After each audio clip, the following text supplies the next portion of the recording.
인사하겠습니다. 마라나타. 평안하셨나요? 네. 오늘 또 은혜 가운데 함께 예배 드리셔서 행복하고 감사합니다.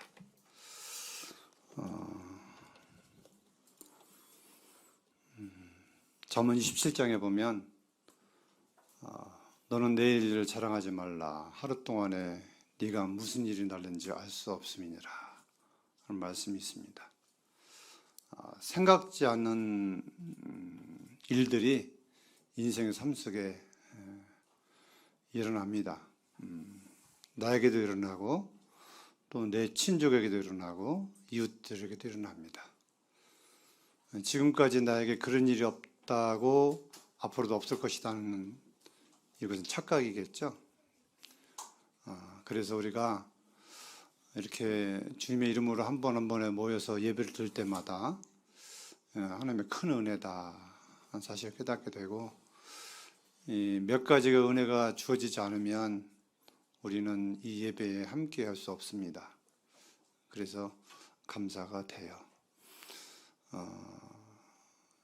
그냥 무감각해서 하나님의 은혜인지도 모르고 사는 인생들이 참 많이 있습니다. 감각이 조금만 살아있다면 그렇지 않을 텐데, 감각이 없었기 때문에 그냥 사는 게 사는 거라고 생각하고 살아가고 있습니다. 하나님 말씀을 좀 같이 몇 부분 보도록 하겠습니다. 오늘 말씀의 주제에 대한 말씀입니다. 먼저 디모데전서 1장 말씀 보겠습니다. 디모데전서 1장 세 부분을 좀 찾아보겠습니다. 19절 같이 읽겠습니다. 시작. 믿음과 착한 양심을 가지라. 어떤 이들은 이 양심을 버렸고 그 믿음에 관하여는 파선하였느니라. 20절. 그 가운데 후메네오와 알렉산더가 있으니 내가 사탄에게 내준 것은 그들로 훈계를 받아 신성을 모독하지 못하게 하려 함이라. 한번 또 한 부분 읽겠습니다. 베드로전서 3장 15절 16절 같이 읽겠습니다. 시작. 너희 마음에 그리스도를 저로 삼아 거룩하게 하고 너희 속에 있는 소망에 관한 이유를 묻는 자에게는 대답할 것을 항상 준비하되 온유와 두려움으로 하고 선한 양심을 가지라.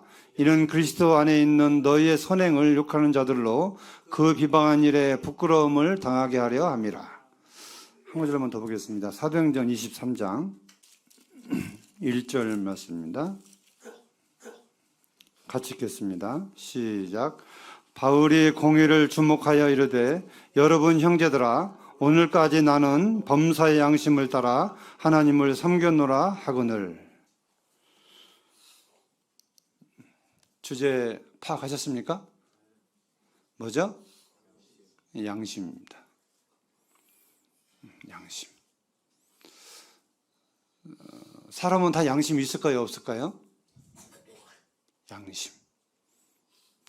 근데 그 양심이라고 하는 그 자체가 사람마다 다 다른 것 같아요. 주님은 바울을 통해서 그렇게 말씀하십니다. 디모데전서 1장에서 말씀하신 것처럼 착한 양심을 가지라. 베드로를 통해서 선한 양심을 가지라. 사도 바울은 그의 삶 속에서 나는 범사에 선한 양심을 따라 하나님을 섬겼다, 이렇게 고백하고 있습니다. 오늘날 시대를 보면 죄악이 참 관영하는 시대에 우리는 살고 있습니다. 죄악이 세상에 꽉 찬 시대에 살고 있어요. 이 죄라고 하는 것은 우리의 마음을 무디게 하고 우리 양심을 무디게 합니다.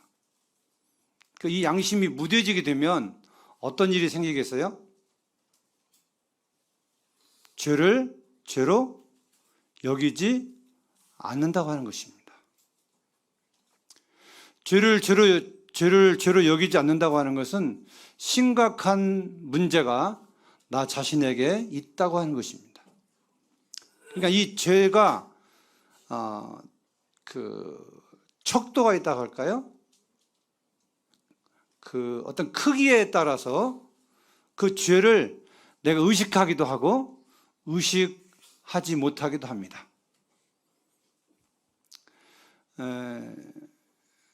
나이가 많이 먹은 사람이 죄의식을 많이 느낄까요? 나이 적게 먹은 아이들이 죄의식을 느낄까요?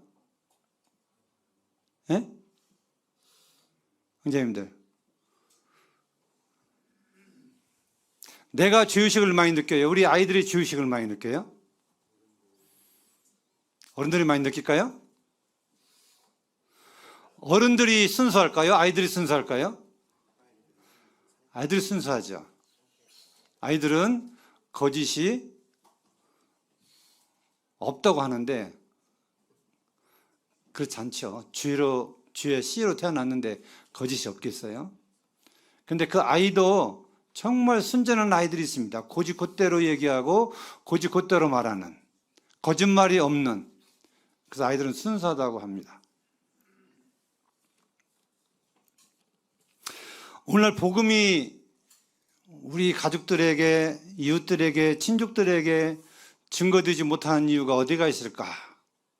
저는 이 양심에 대해서 좀 준비하면서 생각을 해봤어요. 우리가 하나님 앞에서 사도 바울처럼 선한 양심을 따라 살게 되면 마태복음 5장에 있는 말씀처럼 너희는 세상의 빛이라, 너희는 세상의 소금이라 이렇게 말씀하고 있습니다. 이건 양심하고 관계 있는 문제입니다.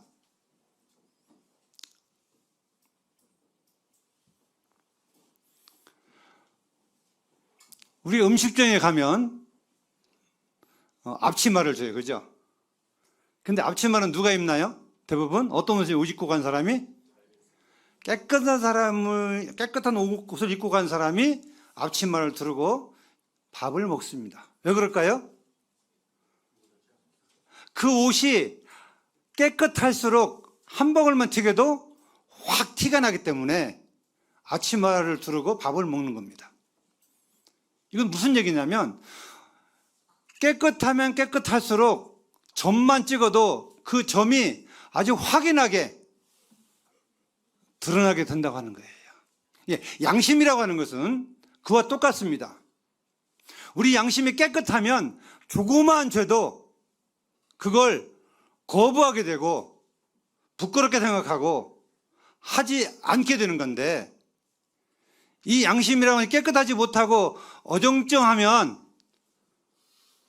마치 옷이 얼룩덜룩을 입고 더러운 감방을 튀겨도 표가 안 나는 것처럼, 느끼지 못하는 것처럼 우리 양심도 깨끗하지 못하면 그냥 대충 넘어가는 그런 삶을 살 수밖에 없다고 하는 것입니다.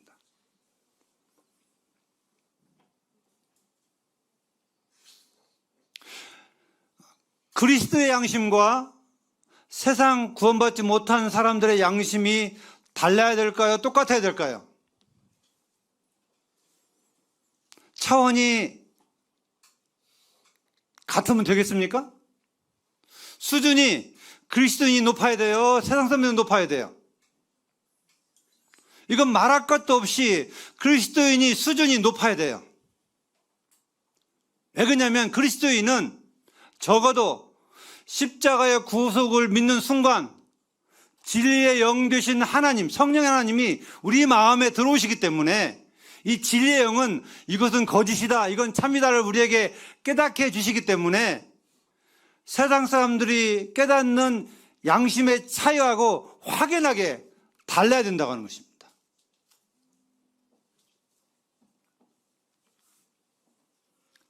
그렇게 되지 아니하면 성도들이 빛의 생활을 할 수 없어요. 성도가 성도답게 살아갈 수가 없습니다.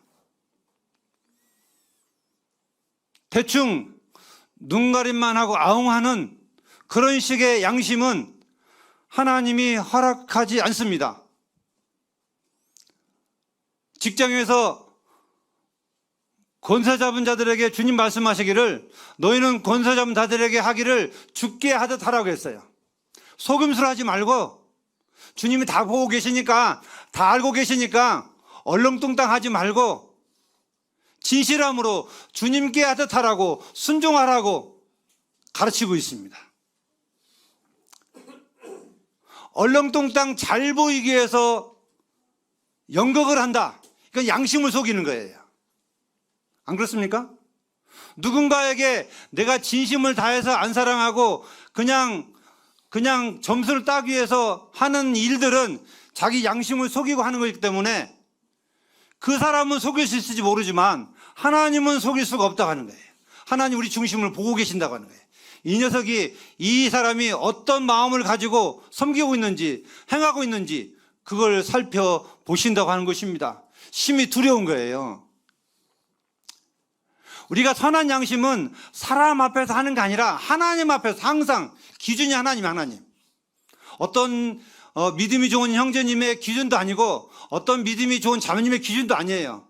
항상 하나님 앞에서 내가 선한 양심을 가지고 살아가기를 우리는 힘써야 돼요.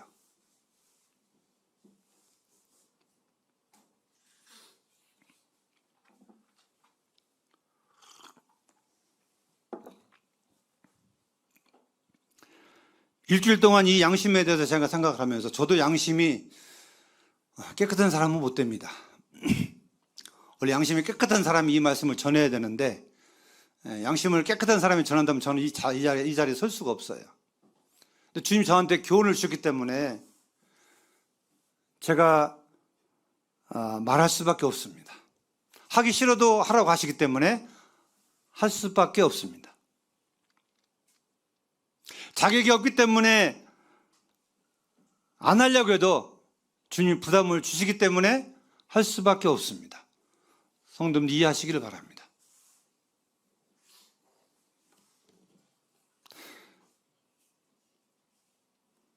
구약성경에, 신약성경에 이 양심이라는 단어가 나와 있을까요? 안 나와 있을까요? 구약성경에는 양심이라는 단어가 나와 있을까요? 안 나와 있을까요? 혹시 보신 적 있나요? 양심을 다른 말로 표현하면 어떤 말이 될까요? 예? 마음인가요? 우리 사무엘 하에 있는 말씀 좀 보겠습니다. 사무엘상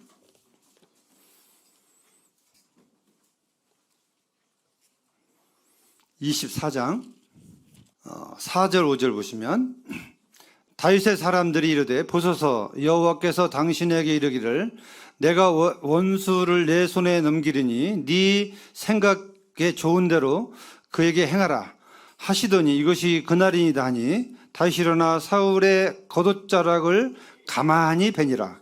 그리한 후에 사울의 옷자락 뱀으로 말미암아 다윗이 마음에 찔려, 이런 말씀이 있습니다. 사울은 다윗을 죽이기 위해서 참 많은 계획을 세우고 많은 노력을 했습니다. 그러나 하나님 허락하심이 없기 때문에 해하지 못했습니다.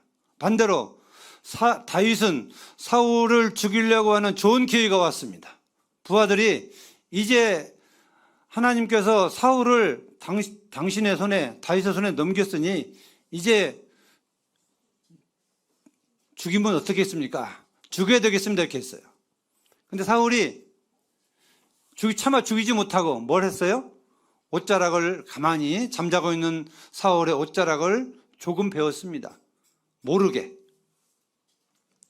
그러고 난 후에 그가 고백했어요. 기름 부음 받은 자들의 옷자락을 뱉다는 그 마음이 가책을 받아서 양심에 찔림이 왔다. 이때만 해도 다윗은 양심이 살아있었어요? 없었어요? 양심이 살아있었습니다. 근데 다윗이 양심이 무뎌지고 없을 때가 있었습니다. 언제죠? 그가 왕이 되고 통치하고 잘 돼 나갈 때, 누구 아내를 빼앗을 때요? 다윗의 충성된 군사인 우리아를 죽이고 그 아내를 뺏어올 때, 그런 죄책감을 느꼈나 못 느꼈나요? 못 느꼈습니다. 성경에 보면 그는 잘못을 못 느꼈어요. 옷가락 조금만 베는 것도 그 양심의 가책을 느껴서 그가 회개했는데, 남의 남편을 죽이고 남의 아내를 빼앗은 그 죄는 그가 나단이 지적에까지 마음의 가책이, 양심이 없었어요. 예를 들어서 나단이 책망할 때 다윗이 뭐라고 했어요? 그 사람은 죽어 마땅하다고 했어요. 자기를 가리켜서 한 말인지도 모르고 그 사람은 죽어 마땅하다 이렇게 고백했어요. 나단이 바로 그 사람이 당신입니다 이렇게 했어요. 우리 양심이라고 하는 게 언제 많이 무뎌지냐? 잘 나갈 때 무뎌질 수 있습니다. 어려울 때는요, 주님을 많이 의뢰하기 때문에 양심이 살아날 수 있는데, 내가 뭔가를 좀 하고 잘 돼 나갈 때 이제 양심이 무뎌지기 시작하고 어려워지기 시작합니다. 그러면 죄를 죄로 여기지 않는 것입니다. 심각한 문제예요.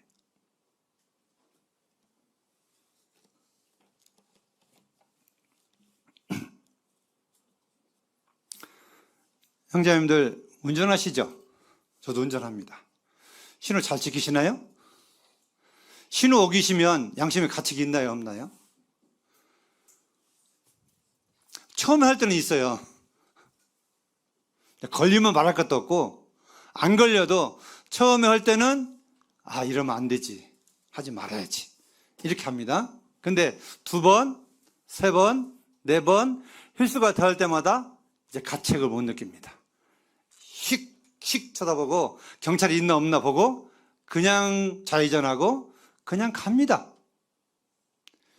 이 양심이 무뎌지는 것은요, 죄가 더하면 더할수록 양심이 무뎌지게 되고, 그 무뎌진 그 죄가 마치 양심의 화인을 맞는, 이 화인이라고 하는 것은요, 그 문둥병과 같아서 인식을 못하는 거예요. 그러니까 누가 와서 책망해도, 잘못을 지적해도 자기는 잘못이 없다고 화를 내는 사람들이 바로 이 양심의 화인을 맞은 사람들이에요. 누군가가 나한테 와서 형제님, 자매님, 이건 좀 문제가 있지 않습니까? 이렇게 물어보면, 이 양심이 다른 사람 같으면 내가 잘못했습니다 그러는데요, 양심이 그렇지 않은 사람은 나를 보는 게 아니라 너는 어떠냐 이렇게 따져버려요. 당신은 어떤데 이렇게 따져버리죠. 모든 문제가 나한테 있다 생각하면 문제가 안 돼요. 잘못했습니다, 미안합니다, 죄송합니다 이렇게 하면 끝나는데, 모든 문제가, 어려움이 나한테 있는 게 아니라 다른 사람에게 있다고 생각할 때 불평이 나오고 원망이 나오고, 그러므로 인해서 나 자신까지도 나빠지는, 양심이 무뎌져가는, 스스로 양심을 무너뜨리는 이런 경우들이 얼마나 많은지 모릅니다. 참 많이 있습니다.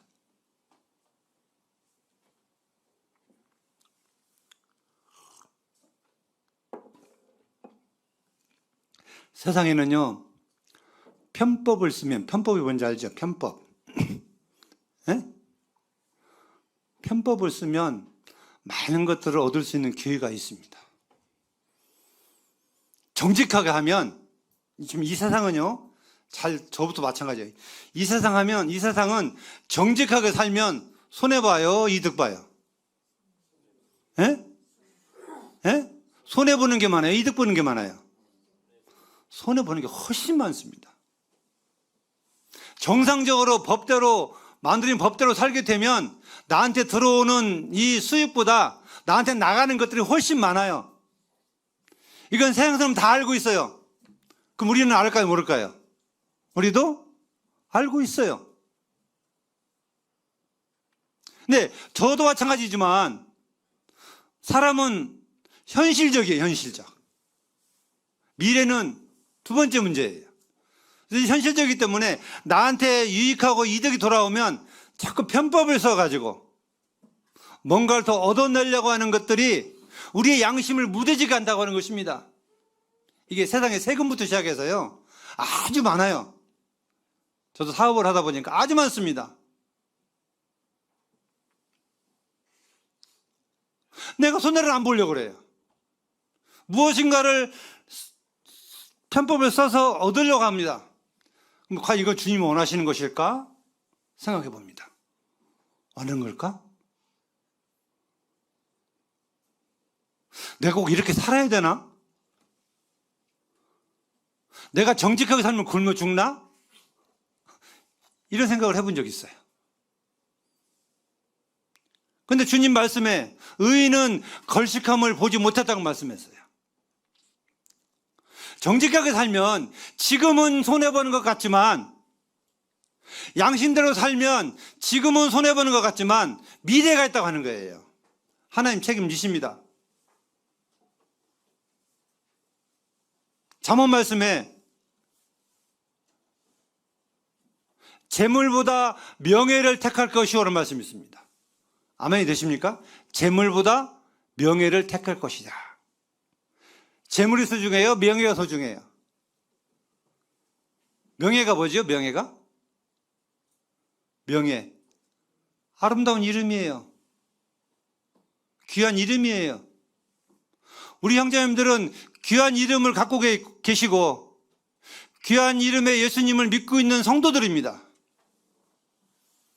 근데 이 잠시 있다가 없어지는 재물 때문에 이 명예가, 하나님의 명예가 추락이 되고 그리스도인의 명예가 추락이 된다면 이건 큰 손실입니다.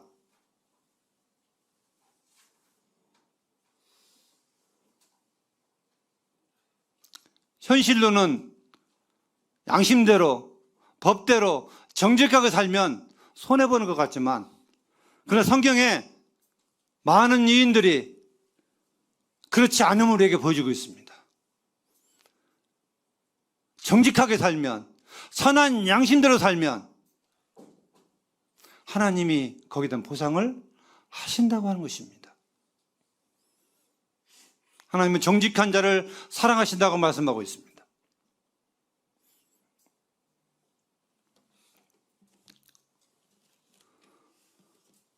이 시간은 성령께서 내 마음에 감동케 하셔서 지금 내 양심은 어디까지 와 있나, 하나님 말씀 앞에서 비춰볼 때이고 검증해 볼 때이고, 내가 지금 잘 가고 있는지, 사도 바울처럼 잘 가고 있는지 우리는 돌아봐야 됩니다. 양심, 그러면 저는 누구보다도 사도 바울을 꼽고 싶습니다. 그는 그의 고백대로 나는 범사의 양심을 따라 하나님을 섬겼다 했습니다. 그의 마음속은 항상 하나님이 주신 양심이라고 하는 마음으로 그는 말을 하고 그는 행동을 했습니다. 바울이 공의를 주목하여 책망했습니다. 2절에 보시면 제사장 아나니아가 바울 곁에 서 있는 사람들에게 그 입을 치라 명하니, 바울이 말한 것에 대해서 마음에 찔림을 받아서 제사장 아나니아가 바울의 입을 치라고 명했습니다. 그때 바울이 뭐라고 했죠? 바울이 이르되 회칠한다며 하나님이 너를 치시리로다. 네가 나를 율법대로 심판한다고 앉아서 율법을 어기고 나를 치라 하느냐 하니. 4절, 곁에 선 사람들이 말하되 하나님의 제사장을 네가 욕하느냐? 이렇게 이제 정죄한 겁니다. 그때 바울이 뭐라고 했어요? 바울이 이르되 형제들아 나는 그가 제사장인 줄 알지 못하였노라. 기록하였으되 너의 백성의 관리를 비방하지 말라 하였느니라 하더라. 바울은 양심 살아있어요? 죽어있어요? 살아있습니다. 아나니아가 잘못했어도 하나님 말씀에 하나님이 세운 제사장은 욕하지 말라고 했거든요. 비방하지 말라고 했거든요. 그 사실을 모를 때에는 비방했지만 그 사실을 알기 때문에 내가 잘못했구나 인정하고 뉘우치는 장면이 여기 나옵니다. 난 모르고 했다. 내가 알았으면 그렇게 하지 않았을 것이다. 우리가 얼마든지 모르고 할 때가 있습니다. 모르고 양심을 팔아먹을 때가 있어요. 그러나 그 사실을 안다면 우리는 양심을 세상 속된 말로 팔아먹어서는 안 돼요. 우리가 가지고 있는 양심은 얼마나 귀한 양심입니까? 얼마나 가치 있는 양심입니까? 근데 세상의 재물 때문에, 세상의 그 어떤 것 때문에 그 양심을 속인다고 하는 것은 이건 참 전라도 말로 거시기한 것입니다.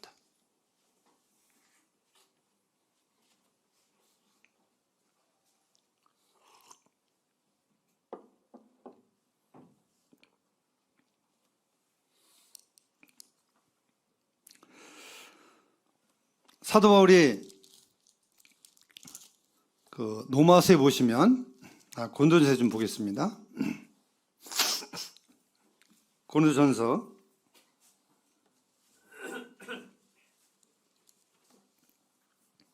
8장 11절부터 보겠습니다. 그러면 네 지식으로 그 믿음의 약한 자가 멸망하나니 그는 그리스도께서 위하여 죽으신 형제라. 이같이 너희가 형제에게 죄를 지어 그 약한 양심을 사가는 것이 곧 그리스도에게 죄를 짓는 것이니라. 그러므로 만일 음식이 내 형제를 실족하게 한다면 나는 영원히 고기를 먹지 아니하여 내 형제를 실족하지 않게 하리라. 사도 바울은 자기의 양심뿐만 아니라 누구의 양심을 배려하고 있어요? 연약한 성도의 양심을 생각하고 있습니다. 얼마나 높은 수준의 양심입니까?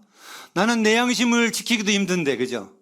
내 양심대로 살기도 힘든데 다른 성도의 양심까지, 연약한 성도의 양심까지 배려하면서 그 성도가 양심이 상해서 어려워서 넘어진다면 나는 그것을 하지 않겠다고 하는, 말을 하지 않고 먹지 않고 무엇이든지 하지 않겠다고 하는, 그래서 그 연약한 형제가 실족해서 거리끼게 해서 넘어지지 않겠다고 하는 사도 바울의 선한 양심이 얼마나 아름다운지요. 얼마나 보기 좋은지요. 참 부러운 양심입니다.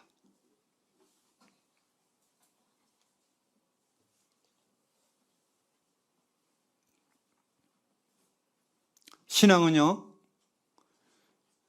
절대 이론이 아닙니다. 신앙은 현실입니다. 신앙은 말씀을 많이 하는 것이 신앙이 좋은 게 아닙니다. 어떻게 하면 하나님 말씀에 순종하고 그 말씀에 순종하기를 힘쓰느냐, 여기에 따라 달라지는 거예요. 아무리 말씀을 많이 암송하고 아무리 성경을 착착 찾아도 그 말씀이 그 삶을 뒷받침 안 하면 큰 의미가 없는 겁니다.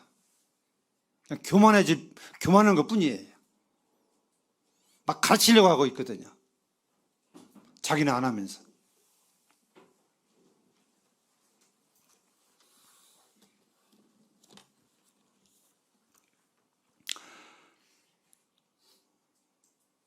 제가 예배 시간에 히브리서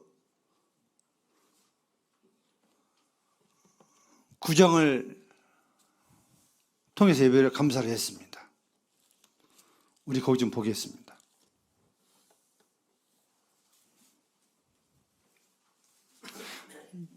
제가 수년 동안 이 말씀을 무심코 그냥 읽고 감사했는데 이번에 양심에 대해서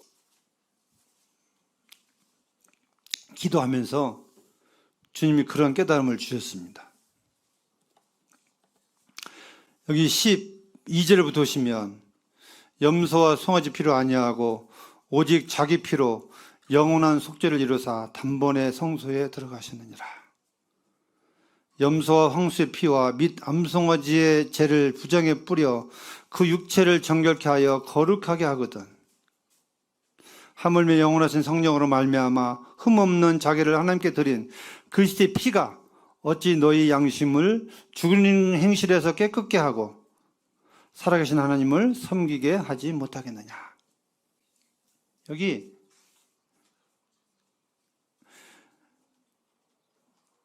흠없는 자기를 하나님께 드린 예수님의 피가 어찌 너희 양심을 죽은 행실에서 깨끗하게 하고 살아계신 하나님을 섬기지 못하겠느냐, 이렇게 질문하고 있습니다. 이게 무슨 말씀인가를 좀 곰곰이 생각해 봤어요. 양심, 하나님이 얼마나 거룩한 분입니까? 얼마나 위대한 분입니까? 하나님 앞에서 나 같은 존재, 나라는 존재를 생각해 봤어요. 말 그대로 하나님의 이름을 부르스쳐서도 없는 추악한 우리는 사람들이에요. 죄로 아주 그냥 몽땅 다 먹칠한 사람들입니다. 주님이 태양 같은 빛이라면 우리는 캄캄한 흑암 중에 있는 어둠의 자식들이었어요. 이런 자들이 하나님을 아버지라 부르고 하나님을 섬기고 하나님을 경배한다고 하는 것은요, 이거 있을 수 없는 일입니다. 우리 힘으로는요 안 되는 거예요. 자, 보세요. 자, 이렇게 생각해 봤어요. 화장실에 구더기 아시죠? 지금 뭐 수세식이니까 젊은 사람 모를 거예요. 옛날 화장실에 가면 구더기들이 참 많습니다. 구더기가 뭐 먹고 살죠? 거시기 먹고 살잖아요. 그죠? 점심시간이 돼가지고 제가 그것까지 얘기 안 하겠습니다.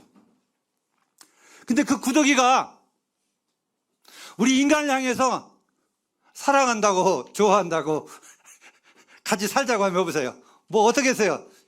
형들 같이 살겠어요? 하나님 앞에 우리는요, 구더기보다 더 못난 인생들입니다. 어찌 우리 그런 인생들이 그 엄청난 하나님 앞에 하나님을 아버지라 부르고 찬양하고 경배할 수 있다는 이 자격이 있겠습니까? 우리 스스로서는 도저히 할 수 없는 일입니다.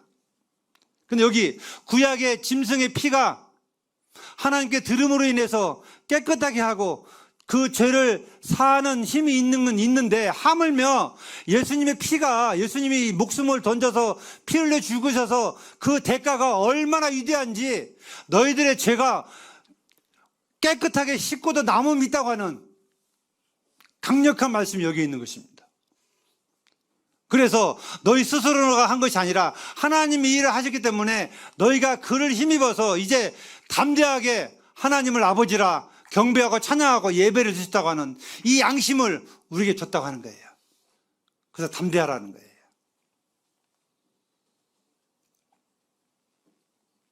그 양심을 성령께서 우리에게 확인시켜 준 것입니다.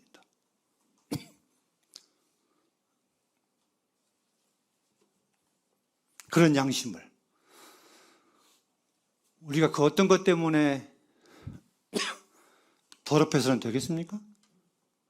우리가 그 어떤 것 때문에 양심의 가책을 느끼지 않으면 되겠습니까? 우리를 깨끗게 해가지고 하나님을 섬기게 하셨는데 우리는 여전히 뭔가에 눈이 멀어서 뭔가에 사로잡혀서 그 양심의 가책을 못 느낀다면, 그걸 계속 반복한다면 얼마나 하나님 안타까워하시겠어요.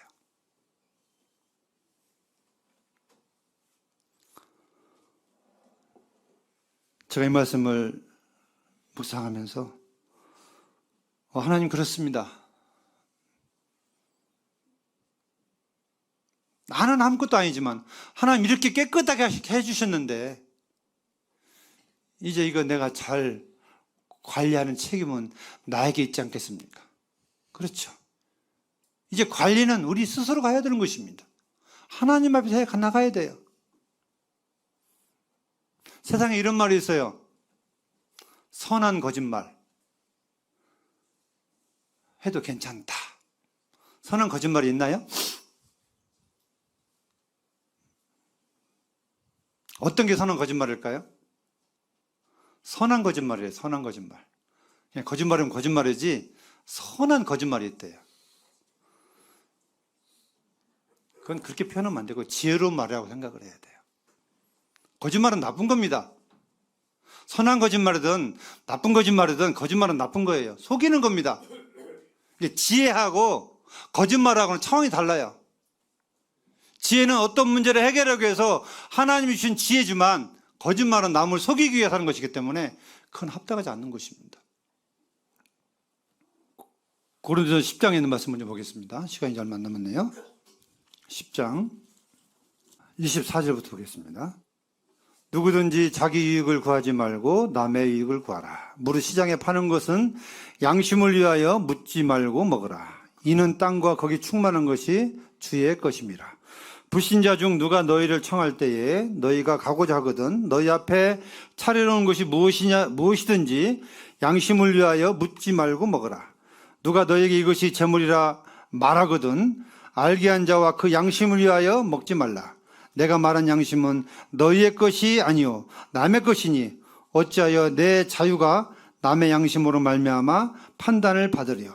만일 내가 감사함으로 참여하면 어찌하여 내가 감사하는 것에 대하여 비방을 받으리요. 그런즉 너희가 먹든지 마시든지 무엇을 하든지 다 하나님의 영광을 위하여라. 유대인에게나 헬라인에게나 하나님의 교회에게나 거치는 자가 되지 말고 나와 같이 모든 일에 모든 사람을 기쁘게 하여 자신의 유익을 구하지 말고 많은 사람의 유익을 구하여 그들로 구원을 받게 하라. 제가 초반에 들은 말씀이 있죠. 전도가 안 되는 것, 복음이 안 들어가는 것. 누구 때문이에요? 하나님 때문인가요? 그러면 저기 이방인들 안 듣는 사람들 때문인가요? 혹시 나 때문은 아닌가? 내가 그 연약한 사람들의 양심을 휘벼 파기 때문에 안 믿는 사람들은 나를 보고 하나님을 찾게 돼야 되는데 내가 내 양심을 속이고 양심대로 못 살기 때문에 그들이 구원받지 못하는 것은 아닌가? 우리는 돌아봐야 됩니다. 이 말씀이 그 말씀이에요. 양심은 누구 거라고요? 내 거라고요? 내 것이 아니라고 말씀하고 있습니다. 항상 상대방의 양심을 고려해서 생각해서 누구의 이익을 구하며 살아라고요? 나의 유익? 아닙니다. 나의 그 이익을 구하고 살면 복음이 증거가 안 돼요. 전도가 안 됩니다. 남의 이익을 구하며 살아야 이게 선한 양심이라고 하는 거예요. 최종 목적이 뭐예요? 33절 끝절에 많은 사람의 이익을 구하여 그들로 구원을 받게 하라. 누가 누구한테 하신 말씀이에요? 주님이 성도들에게 하신 말씀입니다. 양심. 우리는 아무리 외쳐도 부족함이 없습니다. 우리 양심이, 내 양심이 살아있나 무뎌져 있나 우리는 하나님의 말씀에 비춰 봐야 되는 것입니다. 내 스스로가 말씀을 보고 내 스스로가 내 양심을 보면서 우리는 살아가야 되는 것입니다. 자칫 잘못하면 가룟 유다처럼 돼요. 가룟 유다가 예수님 팔아먹었죠. 근데 그가 가치가 언제 느꼈어요? 팔아먹은 뒤에 내가 잘못했구나. 예수님 돌려주세요. 30냥 갖다 주면서 예수님 팔아먹은 거 내가 잘못했습니다. 돌려주세요. 돌려주나요? 안 돌려줍니다. 가책을 받아서요. 목매달아 죽었습니다. 다 가룟 유다는. 회개하지 않았어요. 양심의 가책을 받을 때 내가 죄인임이 내가 잘못했습니다. 주님께 돌아오면 문제가 돼요. 문제가 안 됩니다. 참. 근데 안 돌아오고 그 스스로 해결하려고 하면 유다처럼 되는 거예요. 베드로는요, 주님을 3번이나 욕하면서 부인했어요. 물론 주님이 그렇게 말씀하셨죠. 네가 다굴기 3번에 나를 부인하리라. 근데 그가 잘못해서 뉘우치고 어떻게 했어요? 회개했어요. 돌아왔습니다. 주님이 그를 위해 기도했어요.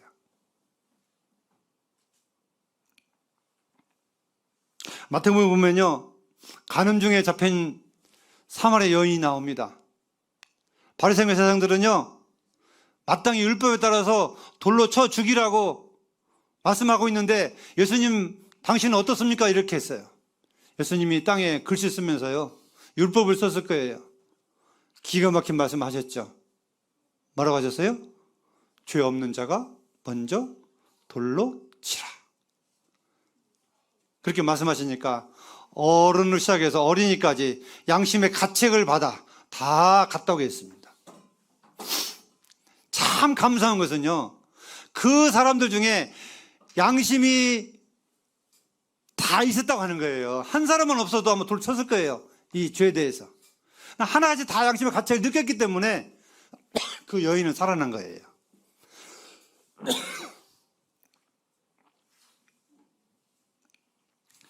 양심의 가책을 받는 것은요, 죄를 멀리하는 경우가 됩니다. 내가 죄를 져도 가책 안 받으면 죄를 가까이 하게 돼 있어요. 그러나 가책을 받으면 회개하고 그 죄를 여기기 때문에 두려워하고 멀리하게 되는 거예요.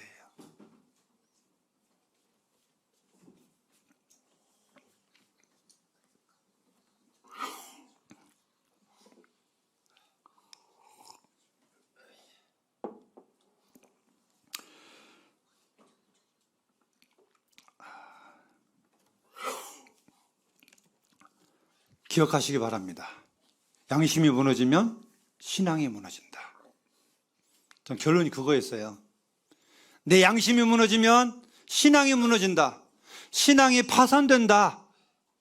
이렇게 보시면 정확합니다.